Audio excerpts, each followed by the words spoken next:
I was doing these assessments on one guy who had a leg amputation and had phantom pain. It felt as though his limb was still there. It still hurt, even though there was nothing there. The medical model is that his brain was still remembering old memories. So I did this energy assessment and could feel everything up here. I continued down over his phantom leg, and I felt the exact same tingling and pressure where his leg used to be, but wasn't anymore. And he could feel me touching his phantom. So that was another one of the key moments for me. I realized that the biofield is real, and it doesn't depend on the physical body. It somehow pre-exists. It's considered like the template that the body precipitates around these energy lines, like the meridians and all. So that interaction with him really showed me what's going on with chronic pain.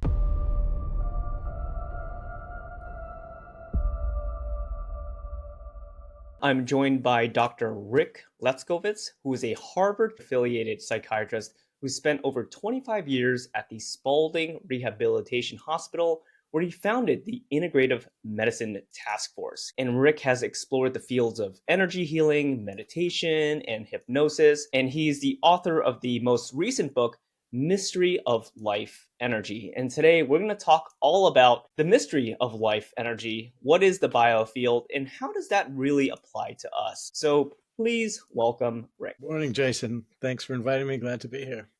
Rick, it's really exciting to speak to professionals that are interested in diving deep into this topic of the biofield, because it comes close and personal to myself, and my whole value and mission is to integrate the science with more of these more mystical aspects, which we understand might not be so mystical at all. For those that are not aware of what the biofield is, because it's a new term, can you help the audience, Rick, understand what exactly is the biofield and what is a way that we can understand it?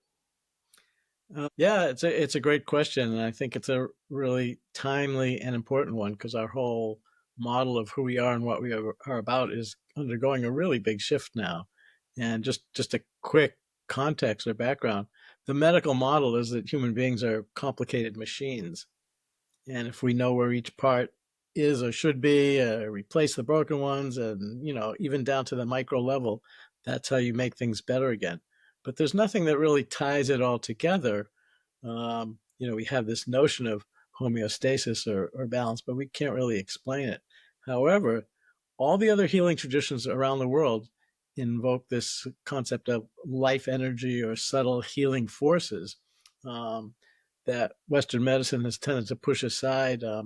Even back to the days of Franz Mesmer talked about animal magnetism, but he got pretty much excommunicated from the Church of Science. Same with Wilhelm Reich and other explorers. But things are different now, and I think just building on the interest in mind-body approaches like meditation and hypnosis, there's a lot of openness. So people, scientists and physicians and electrical engineering types in America and around the world are exploring this notion that we don't end at our skin, that the space around us is filled with some aspect of us.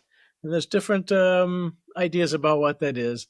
The simplest is that it's an electromagnetic field because of all the electrical activity that's going on in the body with nerve impulses and the heart regulating how it functions, that would just generate as a side effect an electromagnetic field. It ties right into the healing traditions around the world that work with this invisible healing field. Mesmer and animal magnetism actually did some. This was 250 years ago. He used his hands to adjust the animal magnetism of his patients in the same kind of process, no contact, just smoothing out the field, that is used now by, for example, therapeutic touch is a very popular approach that was really caught on in the nursing profession. And so they use that to do, and people can sense the biofield.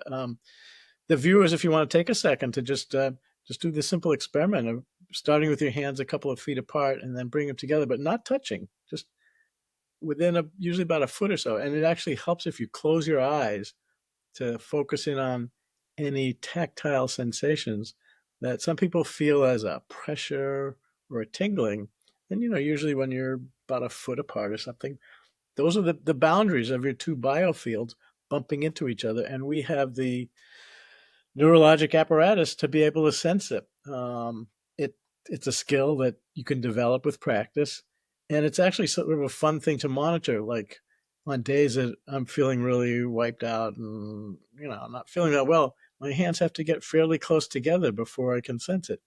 But on like if I if I go outside now in beautiful spring weather, my hands will be much further apart. And it's a fun thing to play around with because you're wondering, is this just the power of suggestion? Did he just make me think that way? But if you play around with it, you'll start to notice that there's some very consistent patterns happening. So this is another way of experiencing the biofield. A lot of work now being done to measure it. Obviously, there are magnetometers that can measure the impulse, and it extends out quite a few feet beyond the body. The heart is actually the biggest generator of this electromagnetic field, and maybe later we can go into some of the demonstrations that have showed how electromagnetic fields interact person to person, and there's just so many fascinating offshoots of it. But just in terms of clinically, um, the healing traditions around the world, like qigong and external qigong and ways of manipulating energy, acupuncture, yoga, they have words for this energy like prana and chi. We're still working on terms, but biofield is the term that got developed. It's actually probably 25 years ago or something when the NIH convened its first gathering of these explorers into the field and began to look into Yeah, basically, is there any science behind it? which is not too long ago, considering the history of medicine. I mean, again, it's such a evolving field. It's a building field, as they say. It's an emerging science, and Yeah, I love what you mentioned, Rick, because it brings the sort of ancient wisdom where and it's meeting the Western logical modern science. And in your book, The Mystery of Life Energy, right, you start off your story about talking about how the hospital CEO had a memo to the staff and basically saying not to develop, promote, or implement any non-traditional treatments. And you talk about acupuncture and how that bridges the East and West. And as an acupuncturist myself, I sought acupuncture. I learned it because I wanted to understand exactly what you're talking about.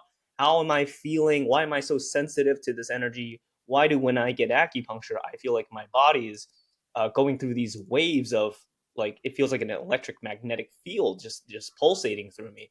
So can you kind of share with us sort of briefly your journey into this, into academia, and your story and training, and how did this kind of inform you as a physician? well, I just jump off the point you made about what you feel when you experience acupuncture. The first time I had an acupuncture session was I was in medical school, and I actually had a month elective time, and I interviewed a lot of the alternative providers in a town. I went to UMass in Worcester, so there was an acupuncturist there. And the first time she did acupuncture needling on me, I felt this line of tingling that went up my side and it zigzagged in a very weird way. I didn't know the layout of the meridians, but when I looked at the map, it was an exact correlate. So that 2 minute experience counted more for me than 10 double blind, randomized controlled studies because, I come to trust my own inner experience. So to go back to your question about how it all started, I grew up in uh, I guess you would say, a secular Jewish family that worshipped science as the as the religion. My dad was a research immunologist, and I thought it was cool to look at things under the microscope. So that was my focus all the way into college. I was pre-med, but I went to college in the late 60s, early 70s. So there was a lot of mistrust of authority, certainly politically in the anti-war movement, but also conceptually, don't believe anything anybody tells you unless you really get it nailed down. So that carried through in even what is our consciousness and, where the thoughts come from. I took some time off after college before medical school, and that was a really great thing because disconnected from sort of that way of thinking. I traveled to Europe and Middle East, and then I met my wife there, and we traveled overland to India and just saw many different cultures and many ways of approaching healing, including sticking needles in your skin that seemed to me totally ridiculous, frankly. So I went back to medical school knowing that this isn't the only way to do things. And that was reinforced by all of the lectures talking about these diseases with the doctor saying, well, this is a case of idiopathic hypertension. And idiopathic was a word I'd never heard of, but it's just Greek for we don't know what the heck is going on. And so it was not funny, but it was ironic that this high pinnacle of academia, they didn't understand why things happen. So it was only after a friend convinced me to go to a lecture by an energy healer that my eyes were opened, because this was a lady who understood the energetics behind what's physically shown. She could perceive or sense, the way some people can detect this. She had visual images of the inner workings of a person she was sitting with.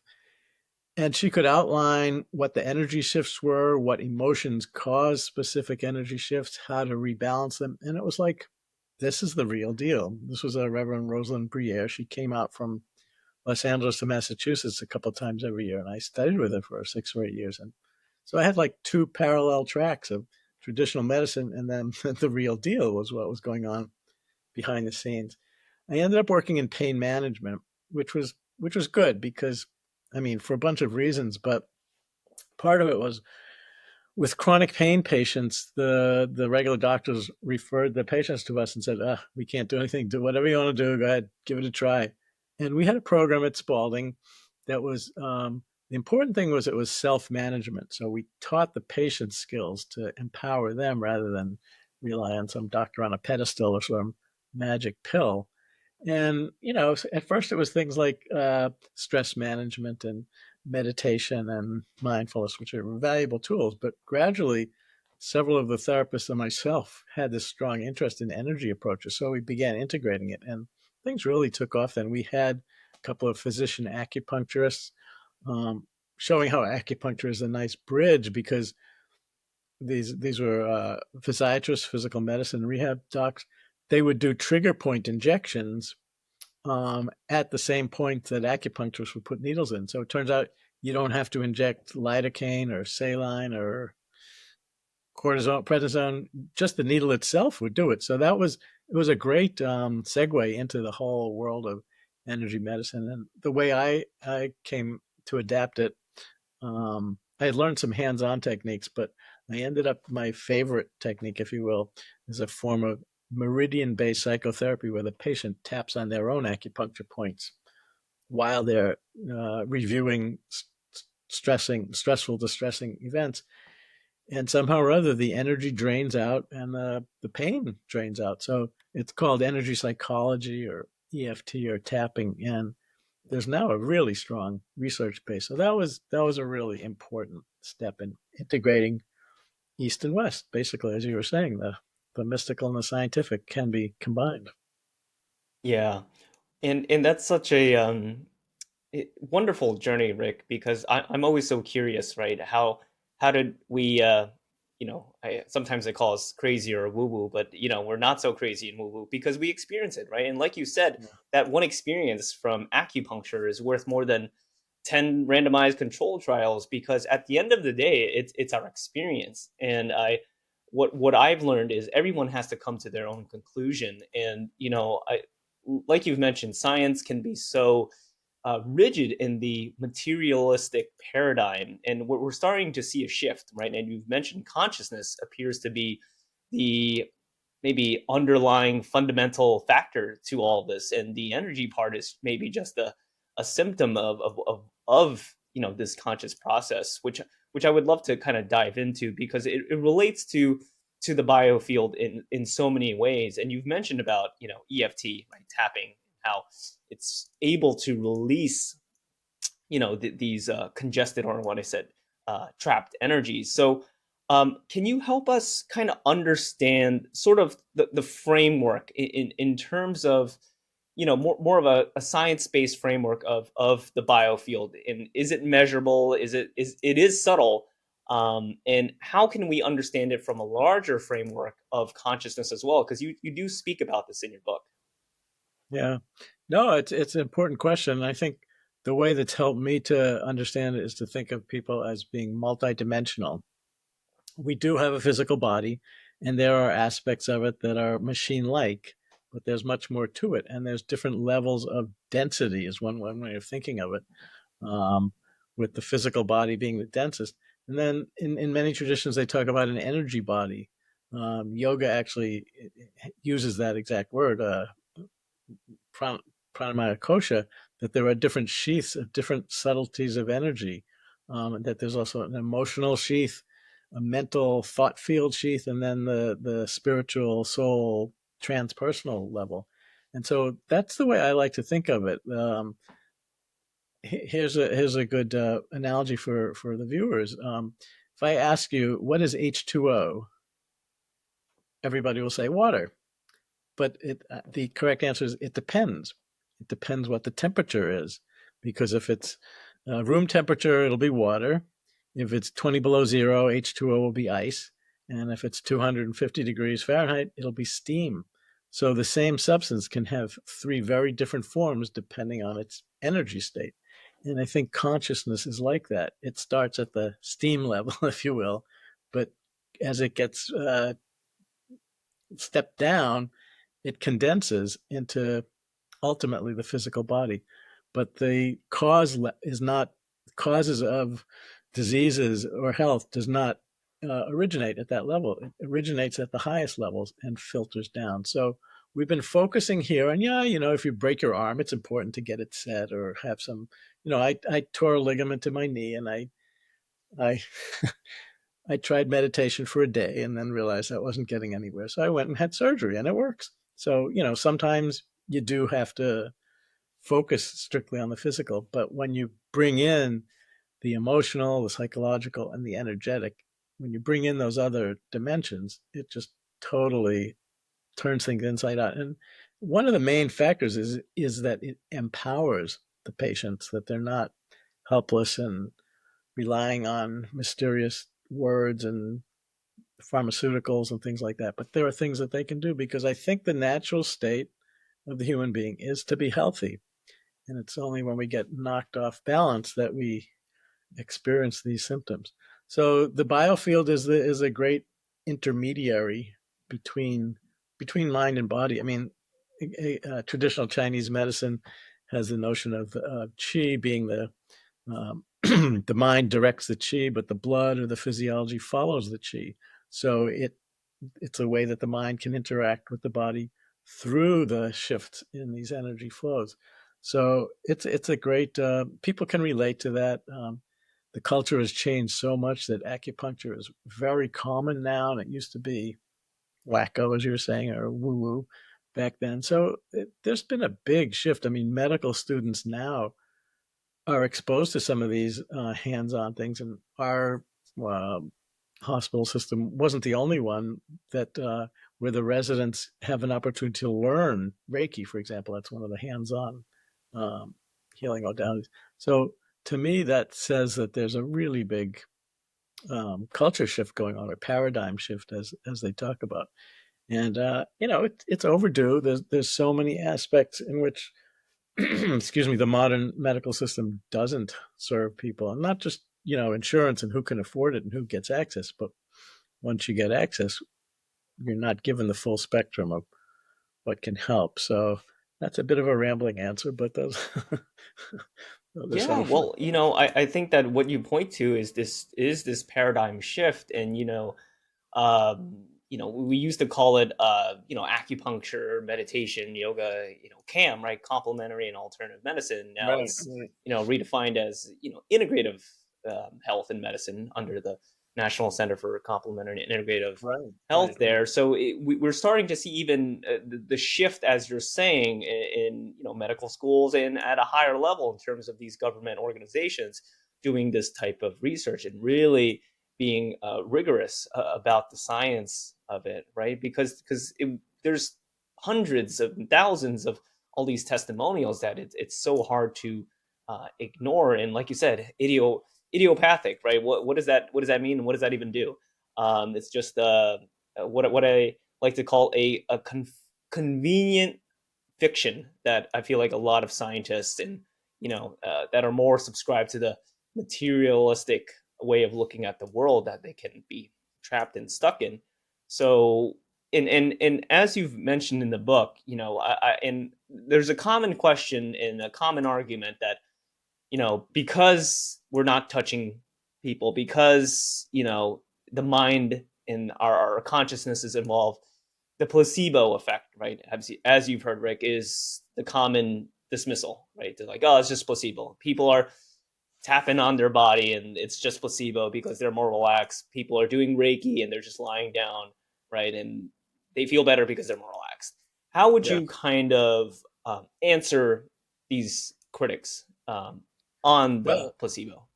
yeah, no, I mean, it's a valid point, and it's certainly something that you want to take into account. I do think the placebo effect is real, but I don't think it's a bad thing. When I was in my training, that was the way of dismissing something, saying, it's just a placebo effect. But now we recognize that, the power of suggestion is a positive, and the more you can harness it, the more powerful your therapeutic impact will be. So fortunately, there are ways of testing it. If you are testing the effect of, penicillin on pneumonia or something, you have like 50 patients, and half of them you give a penicillin tablet and half of them you give sugar pill. The patients don't know which is which. They just know that they're part of a study. So they can't have this heightened expectation because they're getting it. So everybody has the same degree of expectation. That's what I'm going to say. And, if the medicine is effective, there will be a big difference between the control and the placebo group. So this is a valid experimental design, and it's been used in all of these alternative approaches, everything from acupuncture to Reiki to therapeutic touch to even homeopathy. That's a good example. Homeopathy is a treatment modality that sounds ridiculous to the mainstream because for people who may not know, you take the active ingredient and you do a series of dilutions to the point where there are literally no more molecules left in the water, and yet that water or the tablet is meant to have some curative abilities. So you can do the same test. You can compare a homeopathic tablet with sugar or whatever the placebo would be. And they've done studies with, excuse me, children as well as adults who children don't have the whole, mental constructs about what's what. And also good results there. With the energy psychology, the tapping, that's been very uh, tightly scrutinized because there's been a wish to get acknowledgement by the American Psychological Association that this is a valid treatment and that you know insurance companies should pay for it and therapists should get continuing ed credits when they studied, et cetera, et cetera. But it's been the national organization has been very resistant. So I'm a member of the national organization, the Association for Comprehensive Energy Psychology, ACEP, ACEP. Actually, a great resource if people want to just go to their website. It's energypsych.org or com. I've forgotten now, but Yeah, you just I've look up actually ACEP. been to one of the conferences. I think back in Oh, 2023 in Maryland. oh, great. I think so. And I've met Dr. Schwartz and Oh, just fascinating. And we actually presented too because we the biofield practice that I practiced and teach is called pranic healing. If you've heard of that oh, okay, before, which is just another modality that I find to be very comprehensive and has that psychotherapy part. And we had a experiential session as well. So it was really nice. And this is why I feel like the whole field of biofield sciences, as much as there's different tribes, as I call it, right, with energy psychology, Reiki, right, and chronic healing, right, we're all pointing to the same direction, Rick, yeah, right? And there's different yeah, ways to describe it, like chi, prana, ruha, and pneuma, right? And all these different words, but it's right, all saying the same thing, which is this, like in your book, it's this life force, it's this field of energy that informs and influences our physical and mental health. And like your experience describing with energy psychology and getting accepted and insurance approval, I think that's the next big hurdle. And every time that I talk to these policymakers and these physicians, these doctors, that they talk about how when like cancer guidelines, right? How do we get Reiki more implemented as a proven way to help with cancer patients on their healing journey? They all say the same thing. We need the evidence. We need the data. We need the randomized control trials. And speaking to your point, and sort of my goal behind my mission is to how do we how do we get the people in the space of biofield, how do we eventually produce these types of high quality, rigorous RCTs? Because for me, that seems like the only way we can convince, the people on the upper end of the pyramid that this works and that we should implement it. At least from my perspective, that's what we need. We need more RCTs. But what's your take on that? I mean, RCTs are great, and I have nothing against them, but it doesn't do the trick. Like, for example, at the ASAP website, there's a whole section on research, and you can get capsule summaries and links to every study. And there's like over 200 studies, and 100 of them are randomized controlled, and five meta analyses. And it's always consistently in that direction. They've compared them to other interventions. They've done what's called dismantling studies, where you're wondering what's the key element in all of this. Is it the tapping itself? Is it the location of the taps? Is it, there are some affirmations that people say in terms of self acceptance, like, even though I still have this discomfort, I accept myself fully and completely. That in itself can actually be quite powerful. So the tests have sort it out. And what's the placebo factor? And you can do placebo testing on, for example, Reiki, you mentioned. People who are not trained in Reiki can put their hands in the same position that a trained Reiki practitioner will do. They're just not channeling that attuned energy. Um, so, is there a measurable difference? Yes, there are outcome studies. So, it takes more than data. There is, well, we're encountering this with the APA, that there's resistance to the new information and new studies that's not totally logical. There's a lot of emotional resistance to these new paradigms, and they'll try and dismiss the interventions as pseudoscience or something like that. That just reminds me of the whole episode that our organization went through with Wikipedia. Many people go to Wikipedia as the ultimate source of information, and this is why, if you want to know when Britney Spears was born, Wikipedia is a good source of information. But if you look up energy psychology, you'll see it just the descriptions are just riddled with terms like pseudoscience and Right. quackery and things like that. We actually mounted a, I think it's I can't remember the name of the website, but if you get a certain number of signatures, they pass it on to the organization. So we had Jimmy Wales, the founder of Wikipedia, responded to our organization's petition about, updating your information about energy psychology. And he wrote back saying that it was, we at Wikipedia follow all the highest guidelines of science, and we're not going to be influenced by the input from some lunatic charlatans. That's what he called our organization. We've got 1,000 members who have MDs and PhDs, and he's just lunatic charlatan. So you can only get so far with some of these organizations. The APA isn't quite as bad as that, but there's a current back and forth about a very comprehensive review article that one of our best writers and researchers, David Feinstein, had just written. They did a rebuttal that totally missed the point, and it's I don't know. There's a saying that paradigm shifts happen one funeral at a time, and that's happening too. The older guard is dying off, and young folks like you, where this is like second nature. You don't have to go through the undoing all the brainwashing that I had to go through. It's just right there for you. So it's just great to see. And I say this every time, right?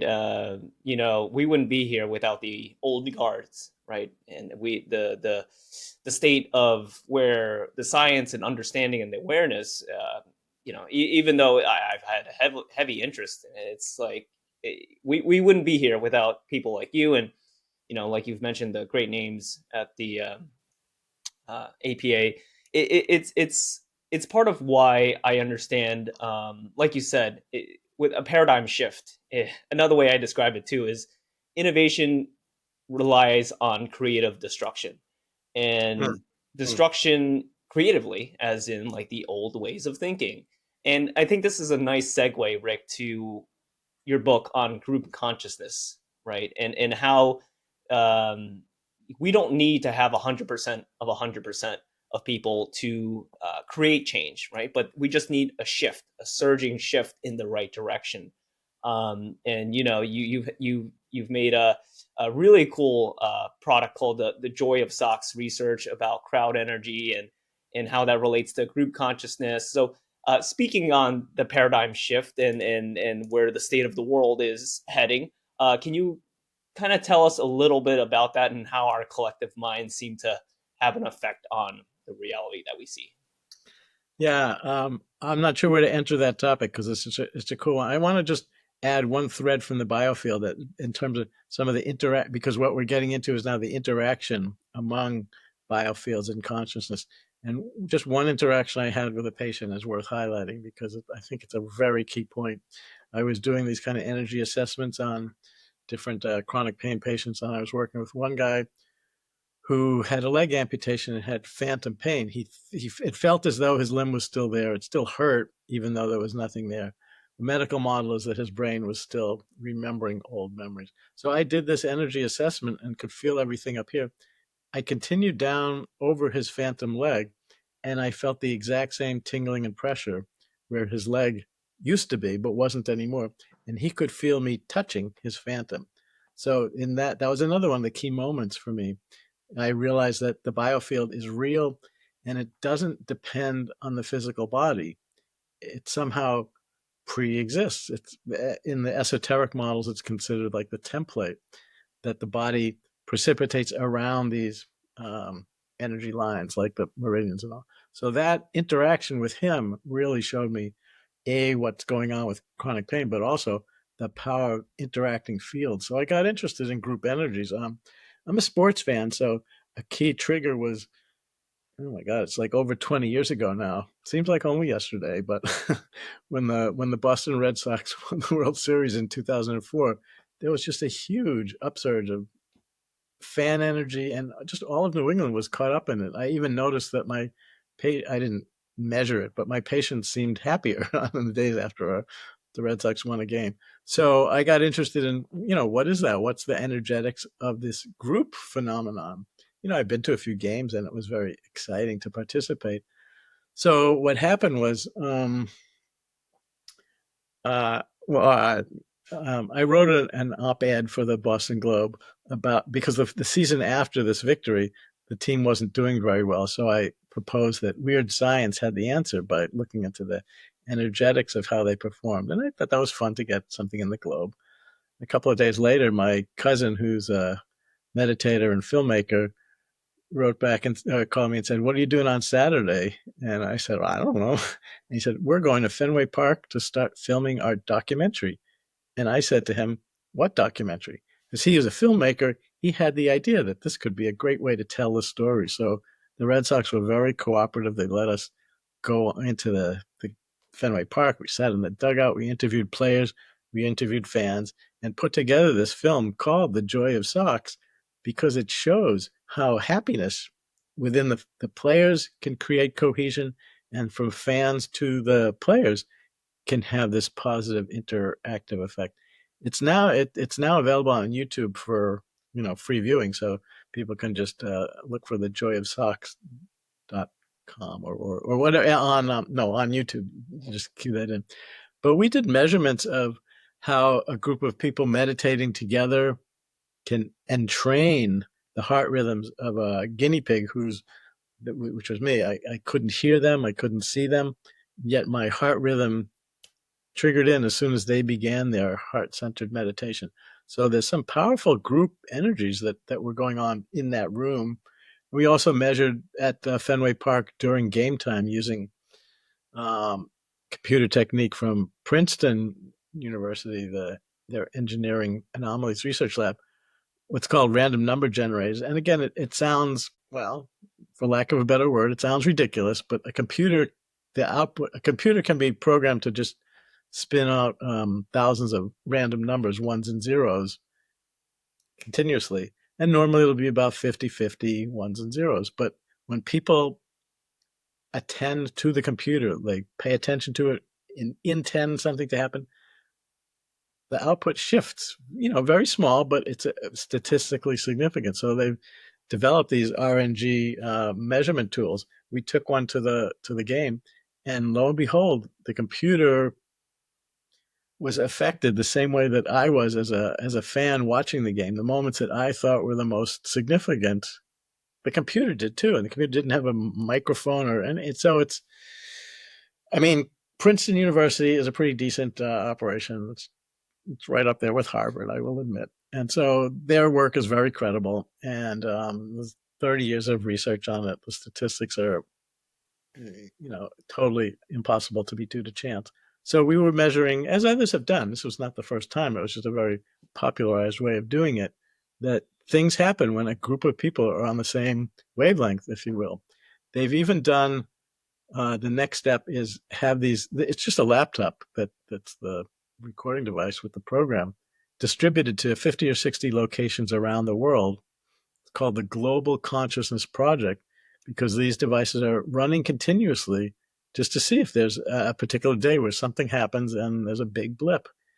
And most of the time there isn't, but every once in a while there's a big event that is captured by computers, even though they may be thousands of miles away from the actual event. So again, this is something that totally does not fit into the materialistic framework. And it's actually hard to understand what framework would explain it. You have to get into, there's different words for it, like non-local phenomena or transpersonal, beyond just the ego, that there's some sort of global consciousness field that we're all attuned to. It's similar to, the earth has a magnetic field that we're all influenced by. But this is at the level of consciousness that somehow, the most famous example from this global consciousness project happened in 9/11 when computers from around the world registered the same spike when the planes hit the Twin Towers, even though, again, these are 5,000, 10,000 miles away. What were they picking up? How are we interconnected in a way that can influence that? So it's just fascinating. It's like the line between science fiction and reality is very is dissolving, and I think we have to pay attention to it. It's too well established now to just dismiss. Many people will dismiss it, and it's easier to just flush something down the toilet than not have to. So you don't have to think about it and reassess your whole worldview. That's not an easy thing to do, to admit that all your preconceptions are wrong and that Yeah. this whole I, other way I is. think about that because, like you've said, there's so much evidence, data, and it's quality evidence, and from the opposition side, like, oh, show me the data, but it's like, oh, it's not enough. There's this wrong with it, and you improve it, and like, okay, I brought it back.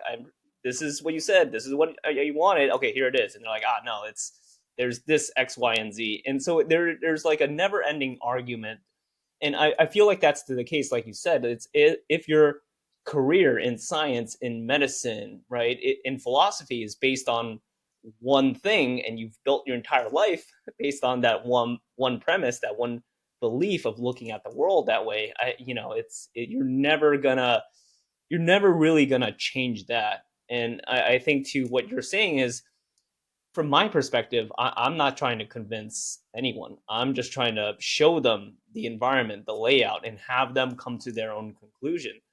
And this speaks to what you're saying about collective energetic group consciousness, and it reminds me of Rupert Sheldrake's idea of morphogenic fields as well. And there's seemingly something going on, and the fundamental basis, I believe, is this field of consciousness, which even neuroscience can't even pin down on how our Right. biology and how these brains and neurons seem to produce consciousness. And there's whole theories of quantum collapse in the in our brains, and things like that, and different theories like that. But I think at the end of the day, right, why I find the biofield so exciting is it can be the bridge between consciousness and seeing the effects on the physical body, right? Just that simple exercise you've taught us, right? Just kind of feeling some sensation. And you mentioned with that phantom limb patient, right? And you felt it for yourself, they felt it for themselves.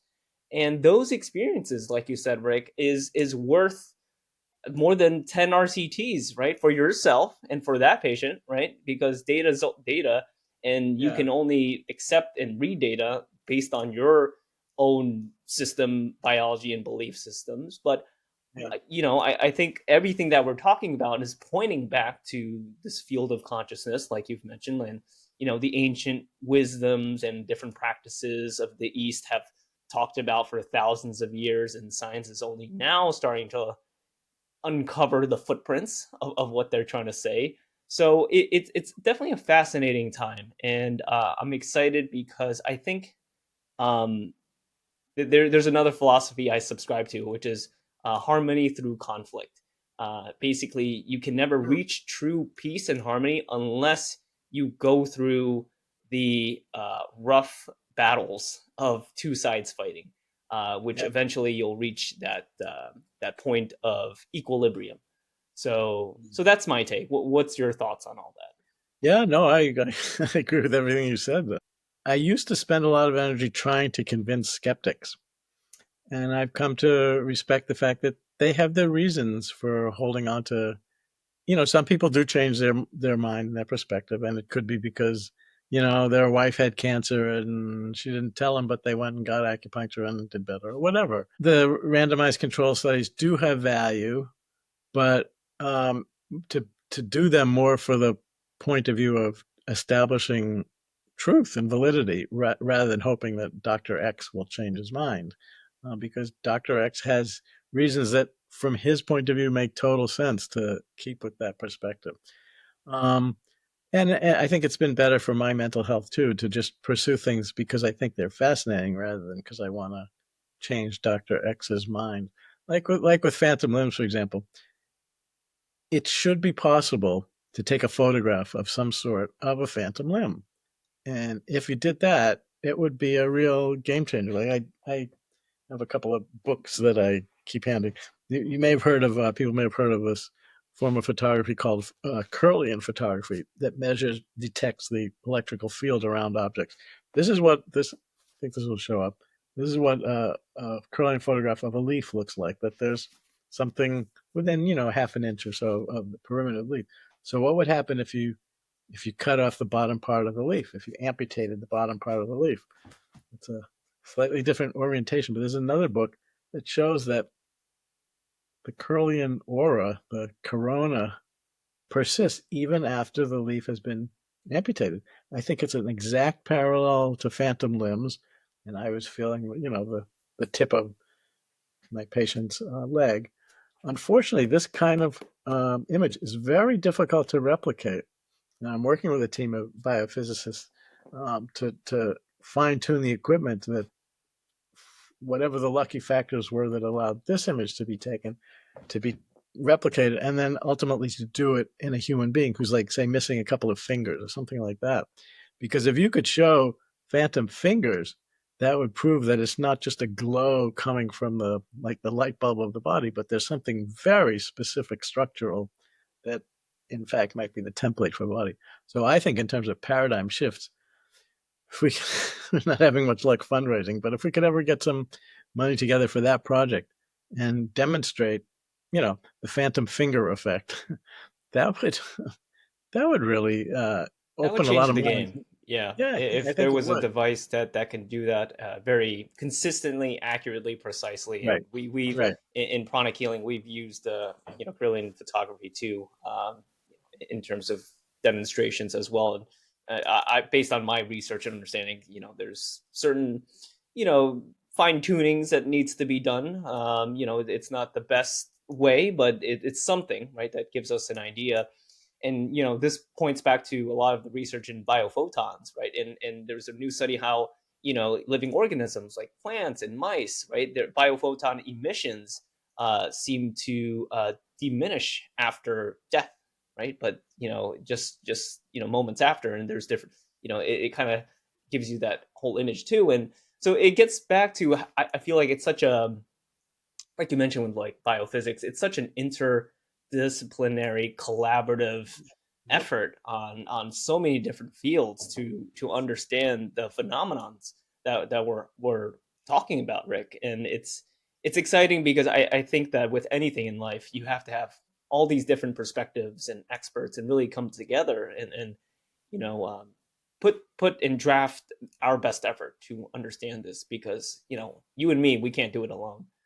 Yeah, And I no, think I mean it's that's what's very cool about this is that there are so many different arms to this that are collaborating, and people like you who have the forum for putting the word out and spreading the word even further. This is where the internet is great because you know it was possible to suppress information back a generation or so ago. And it wasn't just that the journal editors would dismiss anything like that. It was, active suppression. So now, the was it the cat's out of the bag or the yeah, barn door, whatever, right, you know. right, And so I think it's great, and I think it is multidisciplinary collaboration. Like the term biofield itself was coined by a woman who's a biophysicist, not a clinician, but Beverly Rubik developed that term. yeah, And it's a well constructed term, if you will, because it combines the science with the field notion of is it just empty space or is there something out there? So a lot of collaboration goes on. That's why ASEP is such a exciting organization. That's why, and I just got back from their latest conference a couple of weeks ago, and the most impressive thing to me was not a particular research finding or study or result, but one of the presentations was done by a psychiatrist um, who was on the faculty at University of Nevada Medical School. He's also the director of residency training in psychiatry, and he teaches his residents this chakra balancing technique. It's an energy balancing technique that the residents are actually trained in, and it's not even just shown a research study or something. And so that to me was like a glimpse of what the future will be like, where these energy approaches, that the internal medicine docs will learn pranic healing and as their first pass intervention or something like that. It's actually conceivable now, whereas when I was at when I was in medical school, honestly, because I had taken time off, I had some more innovative ideas. I had learned how to meditate just before medical school started, so I was all psyched up about transcendental meditation. And I would always ask the question, what effect would meditation have on this disease that we're studying? And nobody knew anything because there were like three studies. At that time, I was familiar with the entire world literature on the clinical effects of and look at meditation. it It was now, like, right? it was like It's three studies. meditation research, it's Yeah, it was like exploded. It's it was like huge. three studies. Yeah, So at the time, people didn't know what to make of these ideas, but to think that now students at Harvard, the medical students, learn how to meditate as part of their curriculum. That's that's wonderful. It's like, it's hard to be pessimistic when you hear information like that about what's happening. I yeah, mean, it's true what's going on in the outside world and the world of politics and all is very distressing. But the way I look at that is that a lot of stuff is coming to the surface as these positive energies are rising through the work that you and I and others are doing. Um, it brings out what some people have called the shadow side, the dark side of human nature. And they're sort of holding on to the old way of doing things where they have power over other people and that's their yeah. I business. I, I have to agree, right? You can't have the light without the dark, but I subscribe to the idea that harmony comes from conflict, and seeing all, no stones unturned of every conflict. And I think that we're seeing the karma or the cause and effect of all these conflicts unfolding now, which Yeah. I believe that it'll come to a very positive outcome if we can all come together in what you're talking about, group consciousness and group energies and things like that. And I think about how grateful, again, right back in your day, there was very little information to support your arguments, but there's such a plethora of ways to disseminate and understand these ideas with the power of the Yeah. internet. And I Yeah. think about the past, right? Spiritual teachers, they had to ride on camels and horseback, right, to teach students. But nowadays we just go on our phone, make a video, and it goes out to millions of people. So Yeah. I think that everything is coming to this collective uh, boiling point, this threshold where there's no way to stop it, right? As resistant as the opposition and certain people will be, I think this information is all about empowerment, right, and is about agency over our physical and mental health. And I think that trumps anything that rather advocates fear and limiting your power in how you can navigate throughout this world. So again, I appreciate all the efforts that you've done, Rick, because it takes people like you, again, like, you know, pushing this and bringing this out there that people like in my generation can really feed off of and continue that momentum.